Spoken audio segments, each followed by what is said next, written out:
Welcome, my friends, to the English class.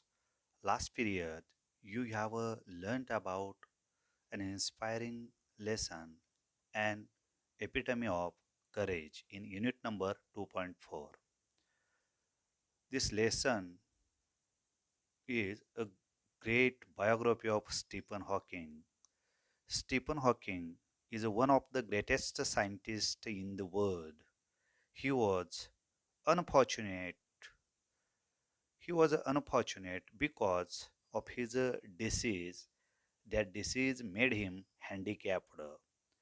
Although he was handicapped, he was a mentally strong and determined person. He continued his research with a great courage. He became a world famous scientist.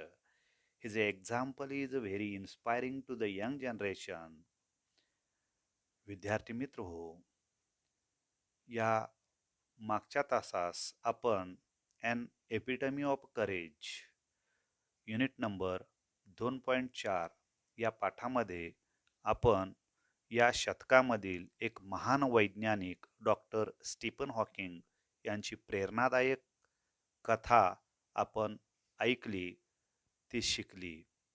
शारीरिक असमर्थतेवर मात करून विश्वोत्पत्तीशास्त्रातील एक जिवंत दंतकथा बनून ते राहिले.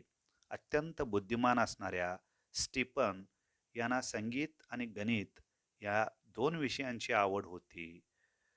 Doctor Hawking यांच्यासारखे असामान्य धैर्य दाखविणाऱ्या व्यक्ती आजही समाजामध्ये आपले आदरस्थान बनले आहेत. जरी त्यांना शारीरिक अपंगत्व आले असले तरी ते नाउमेद न होता त्यांनी आपले जीवनाचे कार्य अंतिम क्षणापर्यंत चालूच ठेवले. म्हणून अशा या महान व्यक्तींचे चरित्र हे तरुणांना, विद्यार्थ्यांना प्रेरणा देणारे धैर्याचे एक मूर्तिमंत उदाहरण ठरते. माय friends, I think all of you have learned this lesson very well. You will understand it very well. Now, you should take a pen and notebook and your course book and write down some activities in this course book in your notebook. Then you should open your course book on page number 64. Today, we are going to discuss and learn about the English workshop on page number 64. You should open your book and read it and try to understand the activities. The first activity is given there. Match the following. म्हणजे जोड्या लावा. In your book, there is given one table, and in that table, there are two columns. In group A columns, there are given some names, and group B column, there is given some information about these persons. You should match them. The first name is Galileo, given in group A. Group A मध्ये दिलेल्या व्यक्तींची नावं इथं आपण आता पाहूया. 1. Galileo. 2. Doctor Stephen Hawking. Number 3. Black holes. Number 4. Stephen's favourite subjects. Now we should match with group B. Galileo, the greatest scientist 300 years before Hawking. Second, Dr. Stephen Hawking, the greatest scientist of this century. Number 3, black holes. That means Krishna Vivare, the concept which helped Stephen to get his PhD. And last one is Stephen's favorite subject. स्टीफन्सचे आवडते विषय music and mathematics. संगीत आणि गणित हे दोन आवडते विषय. In this way we have completed the first activity in the English workshop on page number 64. Now we are going to discuss about the second activity. Complete the following web chart containing the qualities of a Dr. Stephen Hawking.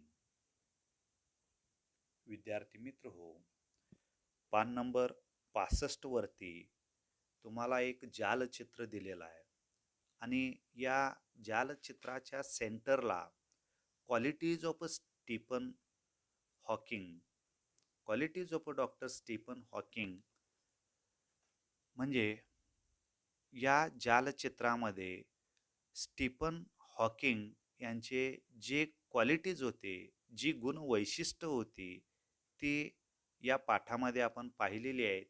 ती गुणवैशिष्ट्ये लिहून आपण ते जालचित्र वेबचार्ट पूर्ण करायचं आहे. Qualities of doctor Stephen Hawking. The first one quality is given in the web, courageous. Now you should complete another some qualities given in the text. You should find out about the qualities of Dr. Stephen Hawking and note into the web chart. Courageous, ते धैर्यवान होते. Humble, another one quality, ते नम्र होते. Down to earth man, ते व्यवहारी होते. This is another one quality.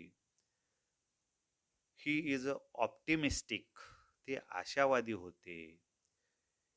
He is a great author, ते एक महान लेखक होते. इंटेलिजंट पर्सन, ते अतिशय बुद्धिमान होते. He is a determined and dedicated person. He is the great author. He is a great scientist.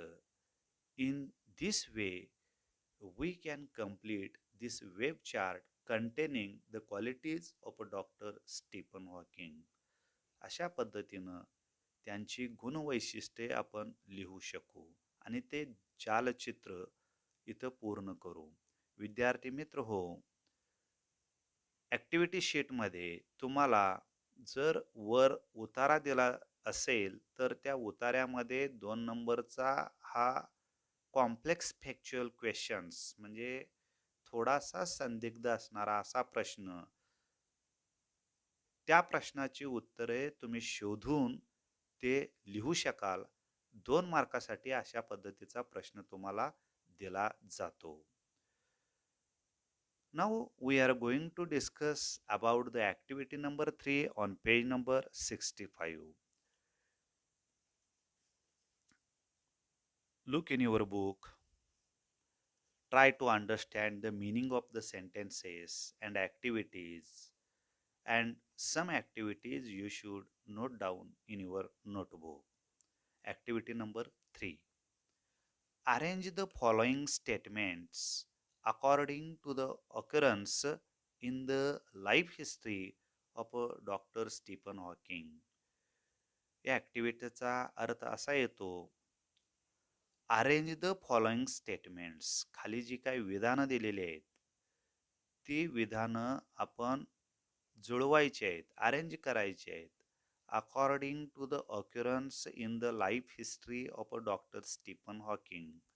म्हणजे डॉक्टर स्टीफन हॉकिंग यांच्या जीवनपटामधील, त्यांच्या जीवनामधील येणारी ही जी काही विधानं आहेत, ती विधानं आपण घटनाक्रमानुसार लिहायची आहेत. त्याच्यामध्ये आपणाला ए पासून एच पर्यंत काही स्टेटमेंट्स दिलेले आहेत आणि ती स्टेटमेंट्स सगळे विस्कळीत आहेत. त्या स्टेटमेंट्सना आपण घटनाक्रमानुसार, म्हणजे डॉक्टर स्टीफन हॉकिंग यांचा पाठ आपण पाहिलेला आहे, त्या पाठामध्ये आलेली जी त्यांच्या जीवनामध्ये झालेल्या ज्या घटना आहेत त्या क्रमानं आपण लिहायचं आहे. आता याच्यामध्ये एकूण 8 विधानं दिलेली आहेत. There are given 8 statements. You should read all these statements, under, understand about the meaning of these statements, and then try to rearrange. You can take the help of this text and find out the uh, answers of these statements. The first statement, D, त्या अल्फाबेट्समधील D हा जो statement आहे, हे जे statement आहे ते प्रथम क्रमांकाला येईल. Stephen was born on 8th January 1942 and then grew up like an average child and a normal teenager. म्हणजे पहिलं विधान त्यांच्या जन्माचं दिलेलं आहे इथं. 8 जानेवारी 1942 ला त्यांचा जन्म झाला आणि सामान्य मुलाप्रमाणेच ते वाढले. त्याच्यानंतरचं 2 नंबरचं स्टेटमेंट आपण शोधायचं आहे त्यामध्ये. ए हे जे स्टेटमेंट आहे ते 2 नंबरला येईल. ॲट द एज ऑफ 17 म्हणजे जन्मल्यानंतर ज्या वेळेला त्यांचं वय 17 होतं, Stephen noticed that he fell down a couple of times for no reason. Stephen यांच्या लक्षात आलं की कोणतंही कारण नसताना ते 2दा जमिनीवरती कोसळले. हे 2 नंबरचं विधान येईल. त्याच्यानंतरचं 3 नंबरचं विधान जे आहे ते जी असेल. Stephen was diagnosed with a rare disease. ALS और LOU.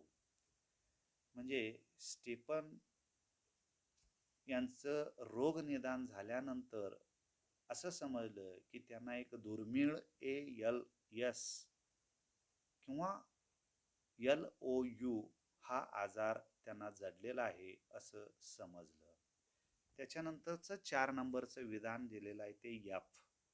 Stephen decided to continue his doctoral research work with renewed vigour. त्यांना आजार झालेला आहे हे कळल्यानंतर त्यांनी असा निर्णय घेतला की त्यांचं संशोधनाचं जे कार्य आहे ते नव्या जोमानं त्यांनी चालू ठेवलं. त्याच्यानंतरचं 5 नंबरचं विधान E. The disease worked its way into Stephen's body and left him disabled. म्हणजे त्या रोगानं आपलं काम केलं आणि स्टीफन हॉकिंग यांची जी बॉडी होती, जे शरीर होतं ते दिव्यांग बनलं. त्याच्यानंतरचं 6 नंबरचं स्टेटमेंट येईल ते शेवटचं H. Though confined to a wheelchair he worked on a computer and expressed his thoughts. जरी ते व्हीलचेअरला जखडून असले तरी सुद्धा आपल्या मनामध्ये असणारे जे विचार आहेत ते विचार ते कॉम्प्युटरच्या माध्यमातून ते सांगू लागले. त्याच्यानंतरचं 7 नंबरचं विधान येईल ते B. He became a fellow of a royal society and member of the US national academy of science. त्याच्यानंतर रॉयल सोसायटीचे ते सदस्य झाले. US नॅशनल अकॅडमी ऑफ सायन्सचे ते मेंबर झाले. आणि त्याच्यानंतर शेवटचा 8 नंबरचा आकडा उर्वरित जे वाक्य आहे सी, ते सी हे वाक्य तिथं येईल. He believes that in the next millennium science will discover the core secret of the universe. ते ठामपणे सांगतात की त्यांना विश्वास आहे की येणाऱ्या 1001 वर्षामध्ये विज्ञान या विश्वाचं सिक्रेट गुपित उलगडेल. अशा पद्धतीनं इथं ही विधानं एकूण 8 विधानं त्यांच्या लाईफ हिस्ट्रीमध्ये घडलेली होती आणि ती आपण अरेंज केलेली आहेत. In this way We have arranged these statements according to the occurrence in the life history of Dr. Stephen Hawking. Now, we are going to discuss about the activity number 4. This activity is related about the language study. The activity number 4 on page number 65. Homographs. Pairs of words that are spelled and pronounced the same but have a different meanings in a different context. For example, watch that means observe. The same meaning and same pronouns but different meaning watch device that shows the time. विद्यार्थी मित्र हो, 4 नंबरच्या ॲक्टिव्हिटीमध्ये होमोग्राफ्सचा आपण अभ्यास करणार आहोत. Language स्टडीशी related असणारं ही activity आहे. याच्यामध्ये असे काही शब्द आहेत की त्याचं स्पेलिंग सारखं येतं, त्याचा उच्चार तो सुद्धा सारखा असतो, परंतु त्याचा अर्थ हा वेगळा असतो. अशा शब्दांना आपण होमोग्राफ्स असं म्हणतो. Same spelling, same pronunciation, but the different meaning. That we call the homographs. One example is given in your book. Watch. WATCH. Watch. निरीक्षण करणे. Observe. Another one word, same. Watch. WATCH. That means the device that shows the time. आता इथं watch या शब्दाचा अर्थ noun म्हणून घेतलेला आहे. पहिल्या वॉचचा अर्थ व्हर्बमध्ये घेतलेला होता, निरीक्षण करणे, आणि दुसऱ्या वॉच या शब्दाचा अर्थ नाऊन म्हणून घेतलेला आहे असं उपकरण की जे आपणाला वेळ दाखविते, म्हणजे घड्याळ. म्हणजे शब्द एकच, स्पेलिंग उच्चार एकच, परंतु त्याचा अर्थ वेगळा. अशा पद्धतीची काही उदाहरणं आपल्या पुस्तकामध्ये दिलेली आहेत. पान नंबर 65 वरती त्या शब्दांचा, त्या उदाहरणांचा आपण इथं अभ्यास करूया. Use the following words in a 2 different context. खाली दिलेली ती शब्द आपण वेगळ्या अर्थानं पाहूया. Couple. A word is given, couple. Couple means pair, जोडपे, a young couple. Another one word, couple. Couple of wickets. Couple means double, 2 wickets. Couple of wickets. 2 wickets या अर्थानं. म्हणजे पहिला अर्थ जोडी असं घेतलं आणि दुसरा अर्थ 2 डबल असा अर्थ आपण घेतला. बी दिलेला आहे mind. Here the first word mind's meaning in Marathi is मत. माइंड याचा अर्थ मत असं घेतलेला आहे. And second mind that means मन असा अर्थ घेतलेला आहे. फर्स्ट वर्ड मत, mind. Do you mind if I sit here. मी इथं बसलो तर आपलं काही मत नसेल ना. आणि दुसरं many thoughts in my mind. माझ्या मनामध्ये अनेक विचार आलेले आहेत. थॉट्स या अर्थानं माइंड या शब्दाचा अर्थ इथं असा होतो. 3 नंबरचा शब्द दिलेला आहे स्पेस. स्पेस या शब्दाचा अर्थ अवकाश आणि स्पेस दुसरा शब्द याचा अर्थ मोकळी जागा. For example, zero gravity in a space. And another one, no space in the room. अशा दोन्ही अर्थानं आपण हा शब्द वापरू शकतो. The word sound. Sound means ध्वनी, आवाज. And another one sound means निरोगी. पहिला साऊंड, व्हॉइस, आवाज, tone, loud sound. Such a types of meanings are given in the first word sound. Another one sound. Sound mind in sound body. म्हणजे निरोगी मनामध्ये नि निरोगी मनामध्ये निरोगी शरीर वास करते असा अर्थ याचा होतो. निरोगी मन असा अर्थ होतो. Another one, left. लेफ्ट डावा, डावी बाजू.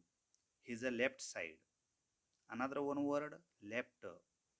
लिव्हचा पास्ट वर्ब. लिव्ह म्हणजे निघणे. त्याचा पास्ट वर्ब, त्याचं भूतकाळी रूप लेफ्ट असं होऊ शकतं. In your notebook, make a pairs of a sentences with any three of the above homographs. अशा पद्धतीचे काही होमोग्राफ्स आपण आपल्या नोटबुकमध्ये लिहा आणि त्या शब्दांच्या वरून काही विधानं तुम्ही तिथं तयार करा असं सांगितलेलं आहे. For example, he concentrate his mind. Mind your own business. Such a types of sentences you can use in your notebook. Now turn the page and see on page number 66, activity number 5. The activity number 5 is given, use the following words, phrases in your own sentences. खाली दिलेले काही शब्द आहेत, काही phrases आहेत, त्याचा उपयोग तुमच्या स्वतःच्या वाक्यामध्ये करा असं सांगितलेलं आहे. एकूण 5 शब्द आणि शब्दप्रयोग तिथं दिलेले आहेत. त्यांचा उपयोग आपण आपल्या वाक्यामध्ये करूया. ए, क्वर्क ऑफ अ फेट. क्वर्क ऑफ अ फेट, दुर्दैवाने किंवा दुर्दैवाने अनपेक्षित वळण घेणे. Quirk of a fate. By some quirk of a fate, he lost his job. We can use this phrase in our own sentences. Now B, confined to. Confined to मर्यादित हालचाल किंवा मर्यादित, जकडून ठेवणे. Confined to, the sentence is, when he suffered polio, he confined to wheelchair. Number C, exaggeration, अतिशयोक्ती. The sentence is, some people always exaggerated in their sentences. म्हणजे काही लोक प्रत्येक वाक्यामधून त्यांच्या अतिशयोक्ती करत असतात. Now the D phrase is given, an epitome of. An epitome of, आदर्श नमुना. Sachin is an epitome of the best cricketer. म्हणजे सचिन हा एक क्रिकेटमधला आदर्श नमुना, आदर्श उदाहरण, आदर्श प्रतीक आहे. मिलेनियम, 1000 वर्ष. Before millennium Ajanta caves discovered. Before millennium Ajanta caves discover. 1000 वर्षापूर्वी अजंता केव्ज यांचा शोध लागला. In this way, here we have completed the sentences using the given words or the phrases. Now we are going to discuss and learn about the 6th activity, expand the given themes. And another one sentence is given there, make a use of this support and hints. Expand the given themes. दिलेल्या विषयांचा तुमच्या कल्पनेच्या साहाय्याने विस्तार करा. Such a types of a question is given in the activity sheet related to writing skill. Question number 6, B, expand the theme. अशा पद्धतीचा प्रश्नपत्रिकेमध्ये 5 गुणासाठी विचारला जाऊ शकतो. हा रायटिंग स्किलशी रिलेटेड प्रश्न इथं दिलेला आहे. इथं रायटिंग स्किलमध्ये आपणाला हा प्रश्न विचारला जातो आणि एक्सपांड द थीम एक विषय तुम्हाला दिला जाईल आणि त्या विषयाशी रिलेटेड आपण त्याचा विस्तार करायचा आहे. एका वाक्यावरून आपण एक पॅरेग्राफ तिथं पूर्ण करायचा आहे आणि त्याच्यासाठी मार्किंग स्कीम अशी असते. टायटल 1 गुणासाठी विचारला जातो. व्होकॅब्लरी अँड ग्रामर 1 गुणासाठी असतं. यूज ऑफ ॲप्रोप्रिएट पॉइंट्स 2 गुणासाठी असतं आणि शेवटी कन्क्लुजन निष्कर्ष हा 1 गुणासाठी. म्हणजे एकूण 5 गुणासाठी हा प्रश्न ॲक्टिव्हिटी शीटमध्ये तुम्हाला विचारला जाऊ शकतो. एकूण इथं विस्तार करण्यासाठी 4 विषय दिलेले आहेत आणि तिथं make a use of this support or hints.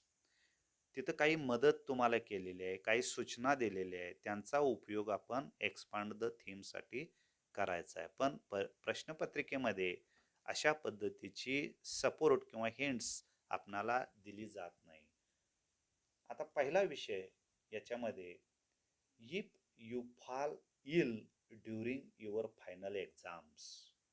जर तुम्ही तुमच्या अंतिम परीक्षेमध्ये आजारी पडला तर याच्यासाठी तुम्हाला मदतीला काही मुद्दे दिलेले आहेत. तिथं फर्स्ट स्टेप, त्याच्यानंतर व्हॉट टू डू तुम्ही काय कराल, आणि सपोर्ट किंवा हेल्प तुम्ही कोणाची मदत घ्याल, कोणाचा सपोर्ट तिथं मिळवाल. या पॉईंट्सचा या हिंट्सचा आपण उपयोग करायचा आहे आणि if you fall ill during your final exams या मुद्द्यावरती आपण त्याचा आपल्या कल्पनेच्या साहाय्यानं विस्तार करायचा आहे. त्याच्यानंतरचा दुसरा प्रश्न इथं दिलेला आहे, if you meet a disabled person who needs help.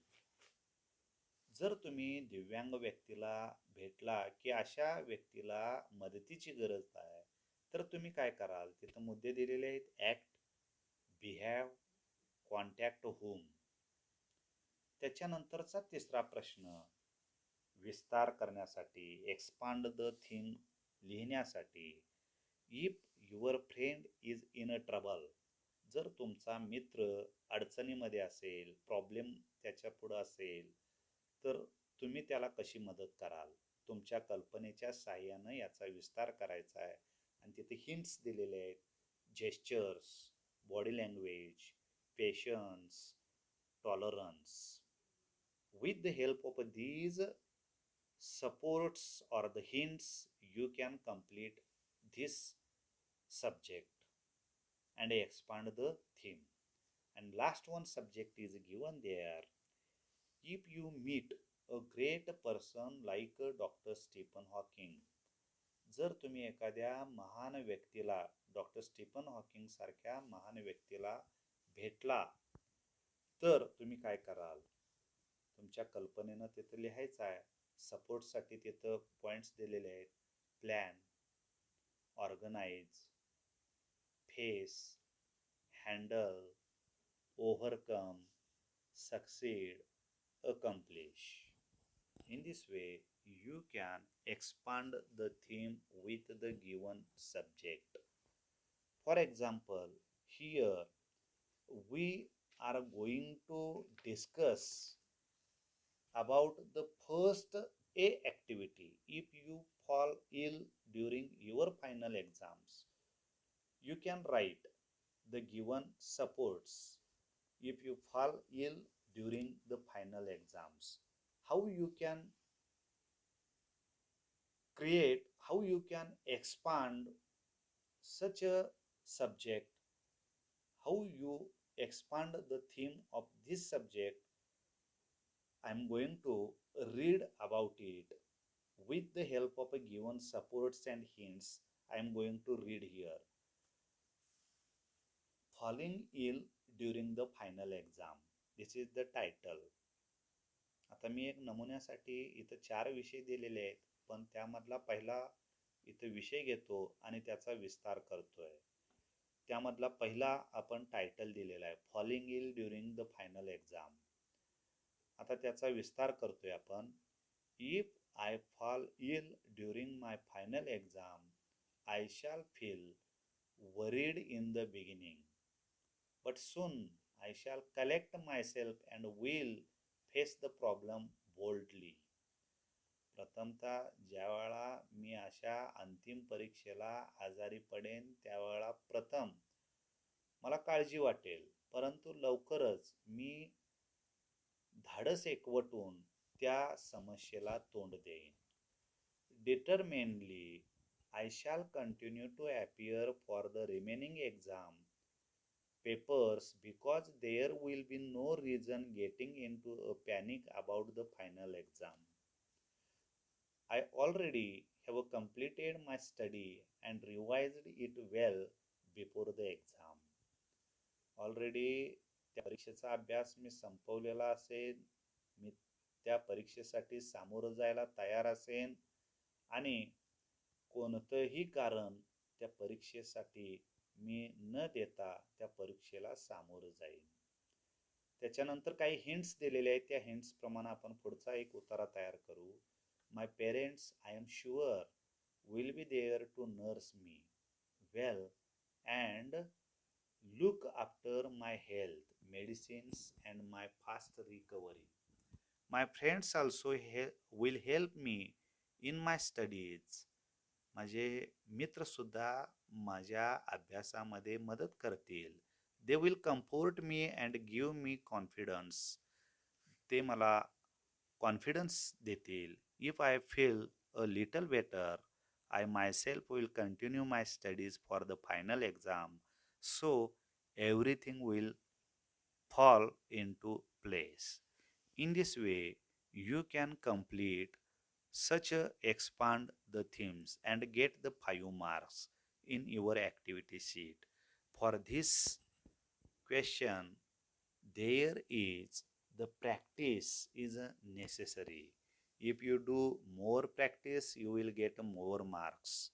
Only reading is not sufficient for this question. Therefore, you should always take a subject and write or expand the given themes. Now, activity number 7. This activity is also related with the dialogue writing. In your activity sheet, writing skill, question number 5B is given there, and this writing skill, this dialogue writing is given 5 marks. या writing स्किलसाठी सुद्धा, dialogue रायटिंगसाठी सुद्धा question number 5B हा dialogue रायटिंगसाठी असेल आणि त्याला सुद्धा 5 गुण असतील. त्याच्याशी रिलेटेड हा प्रश्न आहे. आता डायलॉग रायटिंगमध्ये एकूण 3 प्रश्न आपल्याला विचारले जातील. हा प्रश्न, prepare a dialogue from a jumbled sentence. आपण जी चिटचॅटची ॲक्टिव्हिटी, प्रत्येक पाठ किंवा कविता सुरू होण्यापूर्वी वॉर्मिंग अप ॲक्टिव्हिटी दिली जाते. त्या वॉर्मिंग अप ॲक्टिव्हिटीमधील पहिली ॲक्टिव्हिटी ही चिटचॅट ॲक्टिव्हिटी असते आणि त्या ॲक्टिव्हिटीशी रिलेटेड किंबहुना त्यामधीलच एक ॲक्टिव्हिटी आपणाला विस्कळीत दिली जाते आणि ती ॲक्टिव्हिटी आपण क्रमानं लिहायची असते. आहे तसं बघून लिहायचं असतं, पण त्याचा क्रम जुळवायचा असतो. एकूण 4 स्टेटमेंट असतात आणि त्या 4 स्टेटमेंटमध्ये त्याचा क्रम आपण व्यवस्थित बघून लिहिलं की त्याच्यासाठी 1 गुण आहे. त्याच्यानंतर बी हा प्रश्न डायलॉग रायटिंगमध्ये कंप्लीट द डायलॉग, हा सुद्धा प्रश्न चिटचॅटशी रिलेटेड आहे. वॉर्मिंग अपमध्ये दिलेली पहिली ॲक्टिव्हिटीशी रिलेटेड हा प्रश्न आपल्याला विचारला जातो. Complete the dialogue. एकूण 4 स्टेटमेंट इथं आपल्याला तयार करायचे असतात, पैकी 2 तिथं दिलेले असतात आणि दोन स्टेटमेंट आपण स्वतः तयार करून लिहायचे असतात. याच्यासाठी सुद्धा एक गुण असतो. आणि त्यामध्ये सी हा प्रश्न असतो, write a dialogue on a given theme. याच्यासाठी 3 गुण असतात.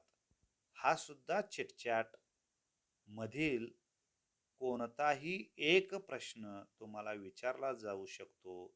Any one theme you can ask this dialogue writing. In this dialogue writing, you should write 3 exchanges. That means the 6 sentences. आता ह्या 3 गुणासाठी तुम्हाला 6 वाक्य लिहावी लागतात. 3 एक्सचेंजेस त्या त्या डायलॉग रायटिंगमध्ये असणं हे गरजेचं असतं. आता हा सी जो प्रश्न आहे 3 गुणाचा, त्या 3 गुणाचा प्रश्न, या प्रश्नाशी रिलेटेड इथं आपणाला आपल्या पुस्तकामध्ये प्रश्न विचारलेला आहे. तिथं आपण आता पाहूया. Activity number 7, dialogue writing. You happen to meet a successful person who is disabled. तुम्ही एखाद्या दिव्यांग व्यक्तीला भेटला अशी कल्पना करा. Write an imaginary dialogue between you and him. आणि त्यांच्यासोबत तुम्ही एक काल्पनिक संवाद लिहा असं प्रश्न आहे. You can take a support of the hints provided. आणि खाली काही सपोर्टला हिंट्स दिलेले आहेत. त्या हिंट्सच्या आधारानं तुम्ही तो डायलॉग पूर्ण करा असं सांगितलेलं आहे. इथं परीक्षेमध्ये तुम्हाला अशा पद्धतीची हिंट्स पुरवली जात नाही, पण तुम्हाला तो 3 एक्सचेंजचा डायलॉग पूर्ण करायचा असतो. आता इथं हिंट्स कोणकोणते दिलेले आहेत ते आपण पाहूया. ए, इंट्रोडक्शन, वेलकम, ग्रीटिंग्स. सुरुवात आपण वेलकमनं, हॅलो, गुड मॉर्निंग अशा ग्रीटिंगनं आपण सुरुवात करायची. त्याच्यानंतर बी, कॉंग्रॅच्युलेशन, ऑनरिंग, म्हणजे तुम्हाला सन्मान जो दिला गेला त्याच्याबद्दल त्यांचा अभिनंदन करायचं आहे. C, cause, reason for the disability, तुम्हाला जे अपंगत्व आलेलं आहे, तुम्ही जे दिव्यांग बनलेलं आहात त्याचं कारण तिथं लिहायचं आहे. लिहायचं आहे म्हणण्यापेक्षा आपण तो संवाद लिहायचा आहे तिथं. त्यांना ती प्रश्न विचारायचे आहेत आपण. त्याच्यानंतरचा डी हा प्रश्न, डिसिजन, प्लॅन, ऑर्गनायझेशन, इम्प्लिमेंटेशन. आणि त्याच्यासाठी तुम्ही काय नियोजन केलं ते लिहायचं आहे. ई, आयडॉल्स इन लाईफ, तुमच्या जीवनामधील तुमचे आदर्श. F, parents, friends, support if any, पालकांचं, मित्रांचं तुम्हाला मदत याविषयी. जी, सक्सेस स्टोरीज, अकम्प्लिशमेंट्स, यशाची काही यशाची कथा वगैरे तुम्ही काय तुमच्या डोळ्यासमोर ठेवला होतात का, कोणापासून तुम्ही प्रेरणा घेतला त्याविषयी.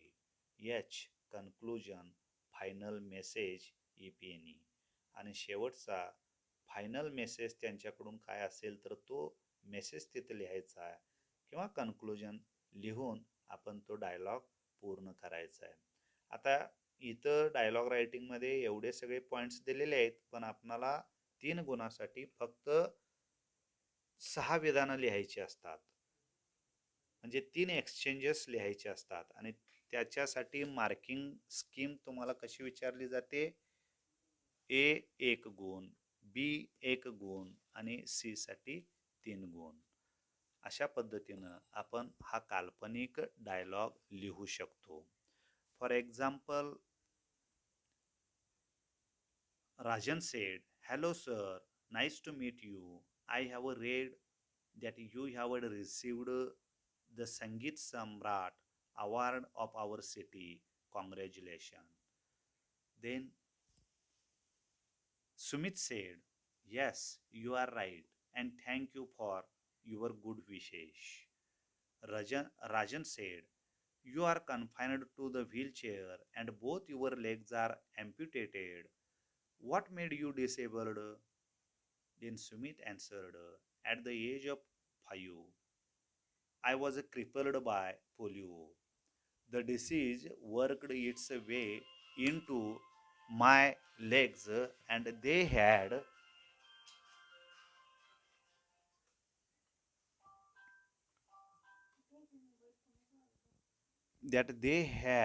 worked its way into my legs. They had to be amputated. I was confined to this wheelchair since then. In this way, you can complete this dialogue with the given points or the hints given in this way.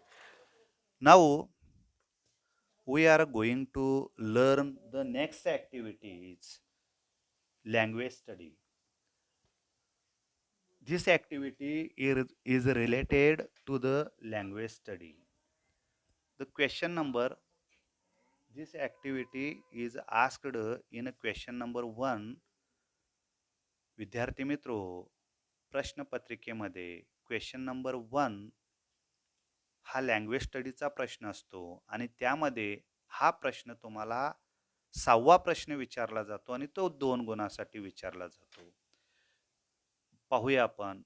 Complete the following word chain of adjectives.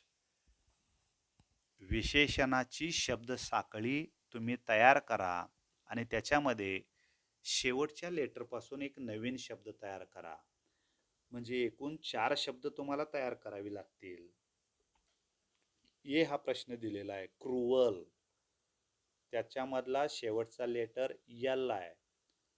L पासून आपण local हे विशेषण तयार करू. परत L आलेला आहे. Little, परत ई आलेला आहे. ईगर, आर आलेला आहे. रेड. अशा पद्धतीनं 4 शब्दांची शब्दसाखळी आपण तयार करू. त्यातला बी हा प्रश्न बघा. Complete the following word chain of nouns. म्हणजे नाउन्सची शब्दसाखळी आपण तयार करायची आहे. मेडिसिन, लेटर तिथं ई आलेला आहे. आय, ई आलेला आहे. परत इयर, आर आलेला आहे. रोज, ई आलेला आहे. ईस्ट. अशा पद्धतीनं नाउनची शब्दसाखळी आपण इथं तयार करू. त्याच्यानंतरचा सी हा प्रश्न आहे तो complete the following word chain of verbs. क्रियापदाची शब्दसाखळी आपण तयार करतोय तिथं आणि शब्द तुम्हाला दिलेला आहे ग्रो. आता ग्रो पासून लास्ट लेटर डब्ल्यू. वर्क, के आलेला आहे. कीप, पी आलेला आहे. पुट, टी आलेला आहे. टर्न. अशा पद्धतीची क्रियापदाची शब्दसाखळी आपण तयार करू शकतो. D question. Complete the following word chain anyway. कोणत्याही पद्धतीनं, मग नाऊन करा, व्हर्ब करा, ॲडजेक्टिव्ह करा, ॲडवर्ब करा, अशा पद्धतीची शब्दसाखळी तुम्ही स्वतः तयार करा. Physics, yes. Science, E. Every, Y. Yellow, W. Work. Such a types of word chains you can frame there and complete this activity. This activity you will get 2 marks. You should make a practice of such a types of activity. Now, my friends, the last activity is given on page number 67. We are going to discuss about it. Question number 2A. Convert the following to exclamatory sentences of the same meaning. आता विधानार्थी वाक्य दिलेले आहेत आणि त्याच्यापासून आपण उद्गारार्थी वाक्यात त्याचं रूपांतर करायचं आहे. ही ॲक्टिव्हिटी ग्रामरशी रिलेटेड ॲक्टिव्हिटी आहे आणि ह्या ॲक्टिव्हिटीमध्ये दिलेली 4 विधानं, त्या विधानांचं आपण रूपांतर कशामध्ये करायचं आहे? एक्सक्लेमेटरीमध्ये करायचं आहे. उद्गारार्थी वाक्यात रूपांतर करायचं आहे. पहिलं A. Doctor Hawking is a very humble man. आता a very humble man, man ह्या नाऊन पुढं हंबल विशेषण आलेलं आहे आणि अ आलेला आहे. त्यामुळं आपण याचं उद्गारार्थी वाक्य करत असताना वॉटनं या उद्गारार्थी वाक्याची सुरुवात करूया. उद्गारार्थी वाक्यामध्ये वाक्याची सुरुवात ही हाऊ किंवा वॉट या दोन शब्दांनी होते. जर अव्हेरीच्या पुढे विशेषण येऊन शेवटी नाम आलं असेल तर आपण त्याची सुरुवात वॉट न करू शकतो. आता इथं अ व्हेरी हंबल मॅन असं विधान दिलेलं आहे. त्यामुळं याचं उद्गारार्थी वाक्य एक्सक्लेमेटरी सेंटेन्स असं होईल, what a humble man doctor Hawking is. आणि शेवटी उद्गारवाचक चिन्ह. बी, ही वॉज अ व्हेरी क्लमझी. आता इथं अ व्हेरी वगैरे काही नाही आहे किंवा विशेषणानंतर नाऊन नाही आहे. त्यामुळं या वाक्याची सुरुवात, उद्गारार्थी वाक्याची सुरुवात हाऊ न होईल. हाऊ क्लमझी ही वॉज आणि शेवटी उद्गारवाचक चिन्ह. C, he was a very simple and intelligent. आता इथं अ व्हेरी नंतर विशेषण आणि विशेषणानंतर नाऊन नाही आहे. त्यामुळं how simple and intelligent he was exclamatory mark. And last sentence is, courage is a truly a wonderful thing.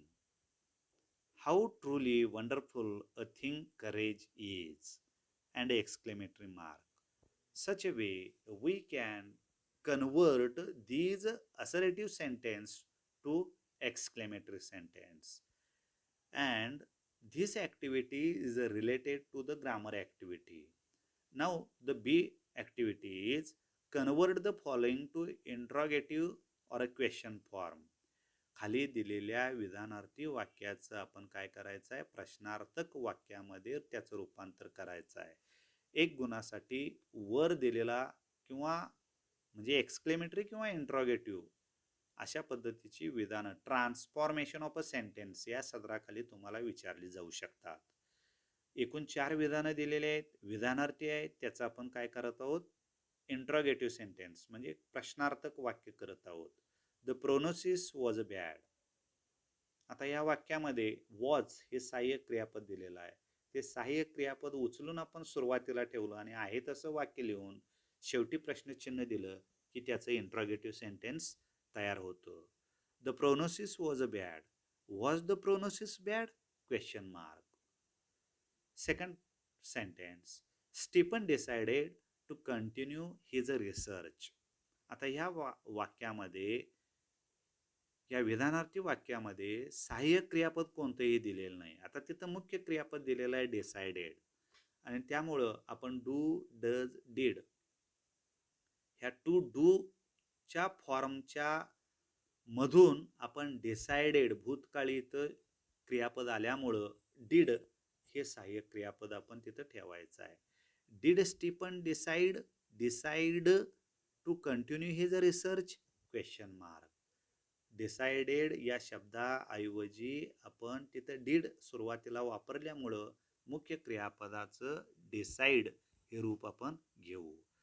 3 नंबरचा प्रश्न, there are many people who display exemplary courage.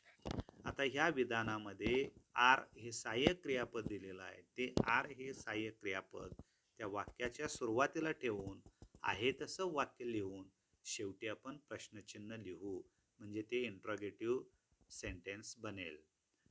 There are many people who display exemplary courage. कसं होईल वाक्याचं, are there many people who display courage, exemplary courage? Question mark. And the last sentence number 4, his mind would soar up into space like a light. आता या वाक्यामध्ये would हे model ऑक्झिलरीचं रूप दिलेलं आहे. तेच ऑक्झिलरीचं रूप आपण सुरुवातीला घेऊ आणि आहे तसं वाक्य लिहून शेवटी क्वेश्चन मार्क देऊ. Would his mind soar up into space like a light and question mark. My friends, in this way, here we have completed all these activities given in unit number 2.4. You should practice about all these activities, solve all these activities in your notebook. Thank you very much.